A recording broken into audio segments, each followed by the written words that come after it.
Good morning, everybody. Today's a video lecture kind of day. I'm recording this from a doctor's office, and I'll be sending a little quiz to go along with this.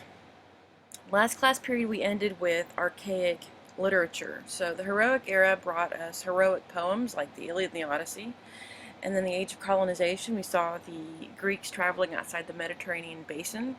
And then in the archaic era you see them really, this is pre-classical. This is where kind of explosion of growth in things happened. So in terms of literature, you saw lyric poetry like Hesiod and Sappho, and one of the biggest advancements for Greeks during this time period is philosophy. So the Greeks, philosophia means love of wisdom, and you see a lot of these early Greek thinkers breaking with the notion that the gods are the purpose or the reason why things happen. So you're seeing them break with that mythical explanation and kind of becoming a lot more scientific. So you're seeing a lot of rational thought. You're having a lot of philosophers ask what makes up the universe, and some of the answers they have are wrong, but the fact that they're even asking the questions and looking to themselves for answers gives us philosophy. These particular philosophers are called the materialists or the cosmologists because they're looking for the material that spawned the universe, the primal matter, the stuff that the world is made out of. So this primal matter is called the arche, and that's what they're all searching for. What is the arche? What are we made out of? So this group of philosophers is called the materialists, the cosmologists, also the pre-Socratics, which shows you how important Socrates is going to be when we get into the classical era. One of the most important people in this time period is Thales, kind of a mnemonic device for you, because he believed water was the arche. Thales, or Thales, whales, Thales, sails, kind of helps you remember that for a test. He was very intelligent. People looked up to him and respected him. In fact, in May 25th of 585, he was the first person to come out to the Greeks and say, you know, there's going to be a solar eclipse on this date. So he took this moment of complete fear and terror, and he turned it into a scientific event. For the Greeks to this point, if you go outside and you see a solar eclipse, you think the world's ending. But he was able to predict this well in advance, so it becomes science. He's able to look at the sky and use astronomy, and he's able to predict this. So he was very respected. So he comes out and he says that water is the arche, because it's everything. You know, it can be in a solid form, it can be in a gas form, it can be in liquid form, which he wasn't far off. I mean, human body's mostly water, our planet's mostly water. So he had some scientific basis for his theory. Now he did believe that the Earth floated on these great big disks, and then when the disks moved in the water, that was what earthquakes were. So he was a little off in some of his beliefs, but you had to appreciate him. So one of the things that he did is he came out to the Athenians and he literally stood in the marketplace and he said, water is everything. Everything is water. That was kind of the sum total of that first philosophical approach of his. Why is that important? Because all the Athenians started turning around to each other and saying, well, I'm not water, rock's not water. And that's exactly what he wanted them to do, which was question what they're made out of. Question what the universe is. So for that, he succeeded. Now another one of his cosmologist peers is a gentleman named Anaximenes. Anaximenes believed that air, or air, was the arche, because he said when it's rarefied it's fire, and when it's condensed it's wind and clouds. Well, he's not far off. In fact, he's the one that said, when you see a rainbow, you're all worshiping this as the goddess Isis, but it's not the goddess Isis. It's the sun's rays on condensed air. And he was absolutely right. So you have to give a lot of credit to these archaic philosophers because they're trying to figure out what the universe is made out of, and they're coming up with some really modern ideas. He's also important to us as Christians because he was the one that said this notion of the air, can be applied to our soul. That each one of us have a soul or a psyche. And it's wind-like. It's our spirit, or spiritus. So some philosophers have argued that this is the precursor to Platonic dualistic beliefs of man and body, that separation between material and spirit, which is proto-Christian. So this is paving the way for people like Paul to come in and talk to the Greeks and give us a Christian notion. I think that would make an interesting research paper, at the very least. Heraclitus was a little bit more complicated. He said, I don't think water can be a rock, and I don't think air can be a rock, so maybe you guys are being too literal. He didn't really focus on what the arche was, as much as he focused on what the arche symbolized, or what symbolized the arche. So for him, he said, the universe is not really a product, it's more of a process, and that means that we're dynamic, we're constantly changing, we're constantly moving, we're not static. So, he says fire was the arche, not because he really believed we were all made out of fire, but because fire represented constant change, constant movement. We were always going to be changed and be dynamic. Perhaps one of his most famous quotes is, he said, you can never step in the same river twice. Well, what does that mean? If you think about it, if I step in a river, and I step outside of the river, and I step right back into the river, nothing has changed, right? I'm still the same person, it's still the same river. He said, sort of, actually everything has changed. Because once I've stepped into the river, I've now disturbed the river bottom, so that means the river bed has changed. There's different animals in the river, there are different fish. The water has moved and changed. I have lost cells, it's changed, time has changed. So even though it looks like nothing has changed, everything has changed. And so for him, the notion of fire, or constant change, that dynamic state of flux, that was the universe. So he was a little bit more complicated than the other two, because he said, I don't think we have an arche, but we certainly do have the process of change. Another one of the pre-Socratic peers is a guy named Democritus. His model of the universe consisted of two things: indefinite space, so space, and an indefinite number of atoms, or atoma. To me, that's pretty impressive. We're dealing with archaic Greece, but they knew that we had atoms and atoma.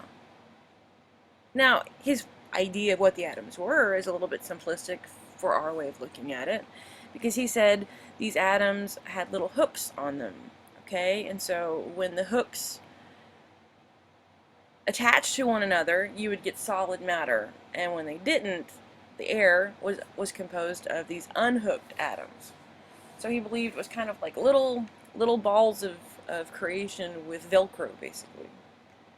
Certainly that doesn't coincide with what we believe that atoma or atoms are, but the fact that you've got an archaic thinker saying, I think we're made up of something that we can't see, is pretty amazing. Now, his peers probably thought that this was an insane philosophy.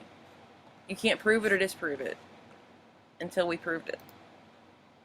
Parmenides is somebody that you've actually encountered before in your life. He's the one that takes, perhaps you've heard of Pythagoras. Pythagoras is the one that gave us the mathematical theorems. He was Pythagoras' pupil. So he took the notion of math and he applied it to formal logic. So the notion of premise plus premise equals conclusion is all Parmenides. So let me explain that. So, all men are mortal, premise.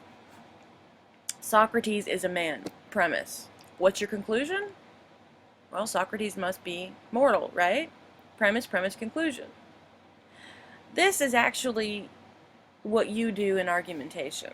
So you have a thesis statement, which is your conclusion, and you give me your premise, which is your support. So all of that we can thank Parmenides for that. He also believed in something called the true being. So he said, I think there is a creator for us, one person, one entity, one being that created us. We cannot find him from senses or reason alone. You have to have a search of faith. So the notion of true being is very similar to the idea of God, which was similar to Plato, who believed in the good, which we'll get to later when we get to the classical era. But you're starting to see a movement from myth to trying to figure out some reasonable explanations for what the universe is made of, and a movement to maybe proto-Christianity. Now, Zeno was Parmenides' pupil, And he is the one that formed the notion of Stoicism, which we'll talk about later in the Hellenistic era. But he was very fixated on paradoxes. So he had this notion that he would come up with different paradoxes, and they would get you to be thinking differently about the way you see the world. For example, one of his famous paradoxes is the notion of infinite space. So for example, can I get up and walk to the door? Can I reach the door? Well, sure, I can reach the door. But he says, no, you can't reach the door, and here's why. If I were to take the space from me to the door and divide that in half, and then divide that space in half, and then divide that space in half, and then divide that space in, that would go on forever. So technically, I would never reach the door. Space is infinite. So even though it looks like I'm reaching my destination, I'm never going to reach my destination. Now this is where a lot of you roll your eyes and say, this is why I hate philosophy. He wasn't trying to irritate you. He was trying to get you to understand that things are different than what you perceive. That what you think you're seeing, maybe you're not actually seeing. And you should spend a little bit more time about that. Thinking about the world around you.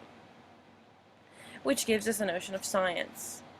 Now Hippocrates, many of you are pre-med, so you'll recognize this. He applied that notion of science and thinking clearly and looking for reasons behind events to medicine. So to this point, if you were sick or something, this was something that was considered spiritual. It was, you looked for something that was a magical cure. But he didn't believe that was true. He thought that science could be applied to medicine and could be much more effective. So he would record symptoms of people and then record data, and then from the data he was able to predict future outcomes. He was able to look at what caused ailments and then cure them. So this is kind of controversial. He said that if you diet and exercise, you won't get sick as much. Well, we figured this out. Unfortunately, still so many of us don't do that today. Now this is going to bring us to the sophists, which is kind of what Socrates was to a certain extent. Sophists were pre-Socratic, but they said, let's not look at what the universe is made out of. It's really useless. If you speculate on what the universe is, or what the divine is, it's useless information. So stop looking at nature and how we got here, and start looking at what we can do with the people who are here. So they would teach grammar, or rhetoric, and poetry. In fact, if you were on trial, you would hire a sophist to train you how to argue your point. So they're like, I guess, the precursor to a lawyer.